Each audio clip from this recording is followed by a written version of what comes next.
Alright, we're going to continue on this acorn that we've got here.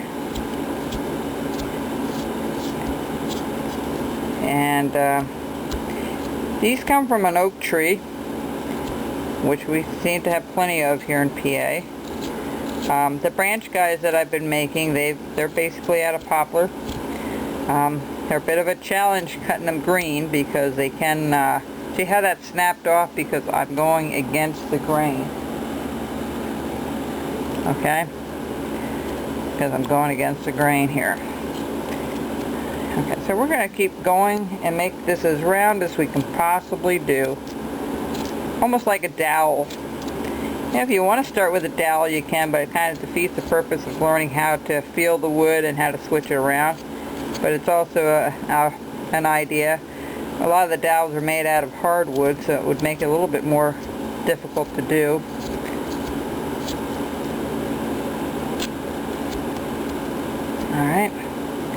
Alright, so this was our top portion here, and this was our bottom portion. Remember, I put a little line there. I don't really want to lose that, so I'm going to remark it here a little bit. I'm just going to go a tad below that. You can always come up, like I said, and I am very much into measuring things with the pencil. Like you see I'm doing here, leaning this and then going over and you know, marking things off. So what we're going to do is we're just going to go ahead and mark this off for now. We'll probably put this on again. See how even that is? Okay, the first thing we're going to do, there's a little knobby at the top here, so we kind of want, I should have done the cross to find out where the center is from one corner to the other, and that will give you the exact center. But I'll eye this up because these aren't going to be perfect anyway, so I'm going to just put a little black mark like the knobby portion of it. There's actually a little hole in there. I guess there was a little worm in there, but if you take a close look, we can make this as fancy as we like. This actually came off. I had to glue it back on. They have like almost like a feather-like or a cone-like little top on it, which is interesting. And we can create that either by the paint, the illusion of that, or we can make this as fancy or as simple as we like when we finish it. Okay, so we have our little knobby at the top. Got it marked off. It looks pretty round to me. So what we want to do is we're just going to, I want you to look at something. See, it's not perfectly straight. It's a little bit jagged. You know, it goes up and down. So let's do this. I'm just going to go, I'm not going to be perfectly, I'm going to just make it a little bit wavy from that center point. See how I'm just going up a little bit and coming down? And folks, you want to wear your glove when you work on anything rounded like this, or like the branch guys. It really does get kind of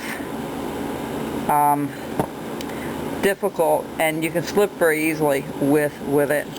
But the first thing I'm going to do is I'm just going to start chopping off the top here. Alright, just kind of rounding this off, because this kind of doesn't really slope down, okay? It doesn't really slope down. Let me get rid of some of this. It doesn't really slope down, but just a tad, not by much. But we're just going to kind of round this off here. And not by much, just, you know, a little bit all the way around. And alright.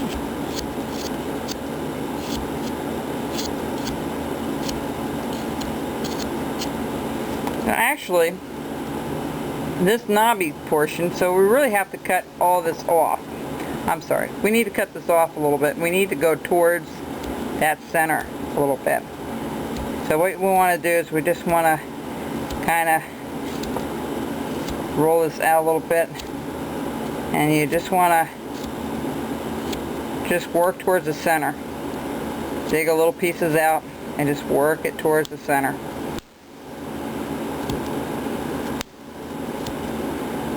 I should have done that from the beginning, but that's okay.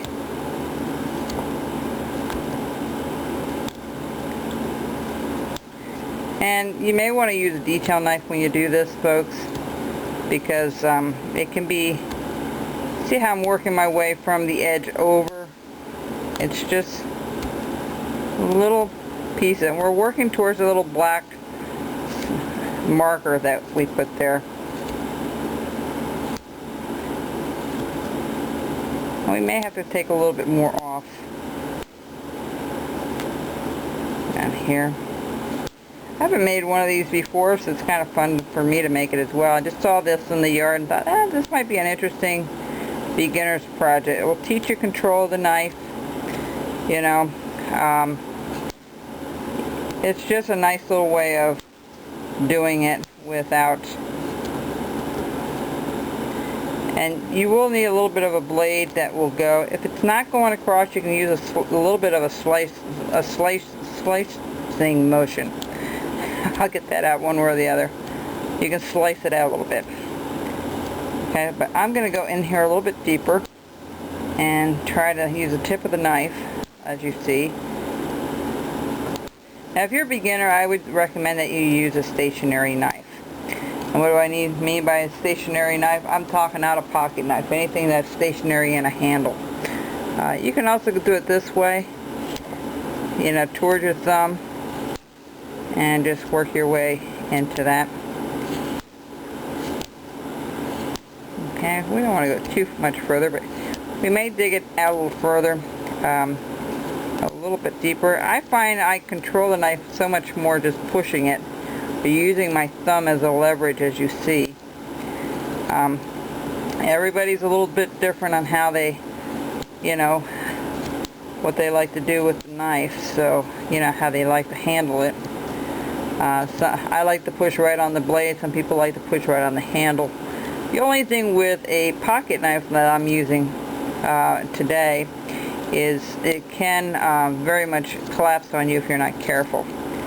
Okay, so we're just going to scoop this out a little bit more, just like so.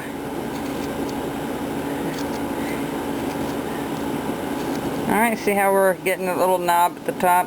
That's what we want. And I don't want to go too far past that black dot that I have there.